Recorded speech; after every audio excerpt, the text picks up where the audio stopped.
Do you think it's a lot of undercover brothers in the industry? Oh no, Queen. We don't know nothing about undercovers. Oh no. We don't know about that. Okay. Because I do.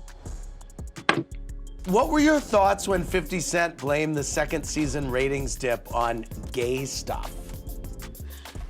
First of all, you know, the pot calling the kettle black is all I'm saying. The pot calling the kettle black. Huh. Whoa. That was some tea. That was shade. That was major shade. What would? I didn't know. Look, I said to myself personally, Andy, I said on Instagram too, I said, oh no, because I let her lick my ass, thinks I'm gay.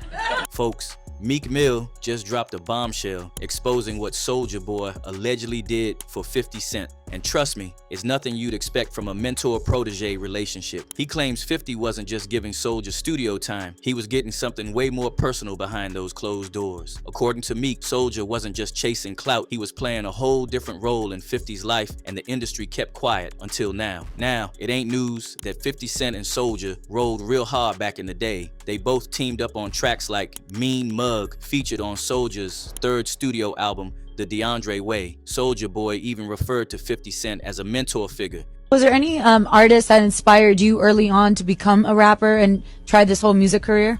50 Cent. Get rid of that trying. First CD I bought, you know what I'm saying? That's why I signed the Interscope. I just was with 50 in New York, bro. He got the Roy, his new champagne with the chest. I like that.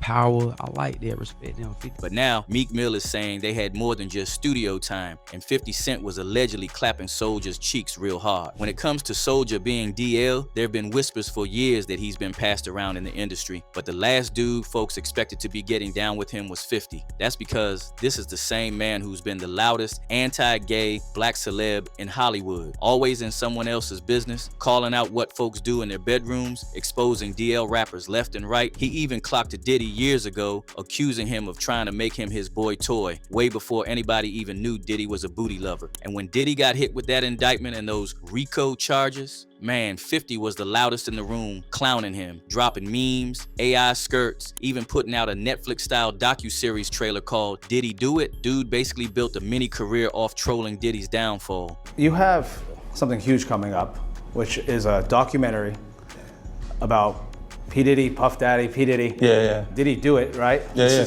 I know you've been heavy on social media talking about it. He did it. And I'm the only one who's been vocal about this long before. But Diddy wasn't the only one catching strays. 50 also took aim at artists who'd been tight with Diddy for years. One of those, Meek Mill. Ever since Diddy's arrest, rumors have been flying about Meek being his alleged boy toy. There was leaked audio, supposedly, of Diddy smashing Meek from behind, pictures of them wearing the same outfits, and even video of Diddy calling Meek daddy. The internet went crazy with it, saying Meek was Diddy's #1, and Meek came out swinging, denying everything, tweeting that he had nothing to do with Diddy, even putting up $100,000 to find out who started the smear campaign. That's when 50 jumped in, posting an AI-edited version of Rick James's Super Freak video with Diddy as Rick and Meek playing the love interest. Caption: "They've been doing Meek dirty. He wanna pay 100K to find out who been doing this. LOL." Then, out of nowhere, Soulja decided to start running his mouth like he's Mr. Untouchable. He hopped on X and straight tweeted to Meek, "Didn't Diddy F you in the like he was some saint who never got down in private." Now, Meek's firing back, dragging both 50 and Soulja into the mud. And here's where things get interesting, because this ain't the first time folks accused 50 and Soulja of having a thing. The rumors started way back in 2010 when they appeared together on the cover of XXL magazine. 50 was standing behind Soulja in this weirdly dominant posture, while Soulja was shirtless, pants slightly pulled down, staring at the camera. People didn't miss the message. It looked like a DL man posted up behind his boy toy, claiming him without saying it. And the whispers only got louder when one of the dudes Soulja was allegedly messing with at the time came out and said he and Soulja had been secretly together for over a year. Here, it's true, Soulja Boy is gay. And I wanted to clear up the fact that it's not a rumor no more. This is for real, like in real life. I met Soulja Boy back in April when he came to Niagara Falls, and me and him swapped numbers through his friend, whatever, Jabari, and me and him just been kicking it for a little while. Fast forward to 2015, 50's ex, Vivica Fox, went on Watch What Happens Live and straight hinted he might be down low with Soulja. This was after 50 took shots at Empire, saying the ratings dropped because the show had too much DL stuff. Vivica, who was starring on Empire, wasn't having it. On live TV, she brought up that fruity XXL cover and said when they dated, she always got the vibe he was fighting something off. What were your thoughts when 50 Cent blamed the second season ratings dip on gay stuff? First of all, you know, the pot calling the kettle black is all I'm saying. Ooh. The pot calling the kettle black. Huh. Whoa. That was some tea. That was shade. That was major. Vivica A. Fox, what are you insinuating? Well, I mean, he gave you... No, he's not. I mean, we had a great time. I mean, but he's just seems like he's got something that's not quite clear. So you mean sometimes if people protest too much about something, yes, the fire is happening right there in front of them. Absolutely. I just never forget there was a Vibe cover with him and Soulja Boy that made me kind of go, 50 tried to kill the rumors quick, cracking jokes, saying Vivica was mad because he let her lick his ass. What? I didn't know. Look, I said to myself personally, Andy, I said on Instagram, I said, oh no, because I let her lick my ass, she thinks I'm gay.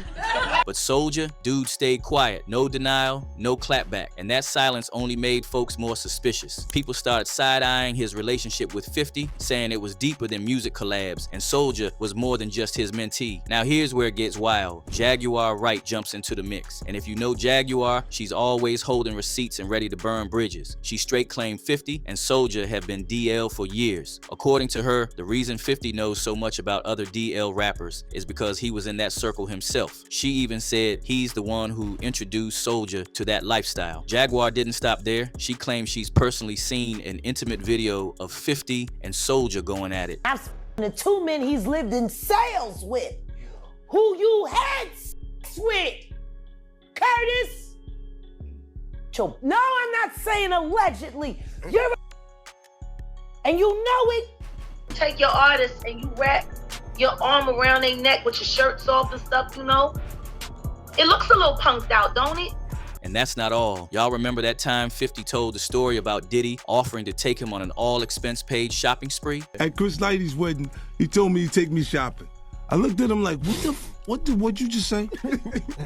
Let me move, man, before I do something. You're gonna make me mess up the wedding. Oh, that's a nice gesture. Let me get out of no, dude, take me. That's what a guy says to a girl. Folks are now connecting the dots, saying the only reason Diddy felt comfortable doing that was because he suspected 50 had a little sweetness to him. Folks saying Diddy wouldn't pull up on a man like that unless he thought he had a shot. Then you've got the William the Baddest interview, the white DL dude who went on Tasha K's podcast claiming Soulja ate him up at an event. He said Soulja was with all the freaky smoke behind closed doors, even though he puts up a different front for the cameras. I loved it. I loved it. I had some Louis, it was Louis, it was everything, and it was perfect. And he was like, take this, you white, right? Like he kept, like he's very like into like the race play stuff. And then, but here's the thing, I don't know if this was really him or it was like drunk him or like, yo, I'm nervous. I'm like, is he gonna hurt me? Is he making music? Oh, I was so nervous. And that thing was big, Tasha. Most like, skinny men got big. No, that thing was big, Tasha. But most like, skinny men got I'm gonna big. be honest, that thing was like fat and it goes, here's the thing that makes it different. It goes to the left. Okay. Like Tasha, it's long and it goes to the left. Oh, okay, so it's got a curve. Yeah, to the left. And it gets even messier when Nicki, on an IG Live with Soulja, hinted that he was 50 Cent's alleged boy toy. She straight up asked him about the undercover DL rappers in the industry, and Soulja just laughed about it, but Nicki quickly pointed out that she knew them DL rappers. Do you think it's a lot of undercover brothers in the industry? Oh no, Queen. We don't know nothing about undercovers. Oh no. We don't know about that. Okay. Because I do. So when you piece it all together, the XXL cover, the quiet non-denial from Soulja, Vivica's hints, Jaguar's claims, Diddy's weird offer, the puzzle starts looking a whole lot messier than what the public's been fed. Now with Meek throwing shots, Soulja deflecting, and 50 pretending he's the cleanest man in the game, the streets are buzzing. Some are saying Meek's lashing out because he's tired of being the butt of jokes. Others think Meek's just cracking open a door to a room the industry's been trying to keep locked for years. Because if even half of what's being whispered is true, then 50's whole anti-DL, call out the industry persona has been built on a front, and that would flip the whole script, especially for the folks who've been watching him play morality police for the last 2 decades. And of course the folks online been loud. One dude wrote, honestly, not surprising at all. Acting anti-gay is the perfect cover. Another said, we knew this when the cover hit and Soulja got signed. Diddy wouldn't have asked Fifth to go shopping if he didn't think Fifth would say yes. So what y'all think? Has 50 been fronting this whole time? And is Soulja really as innocent as he claims, or just better at hiding his dirt? Drop your thoughts in the comments and click on this next video. It's just as crazy.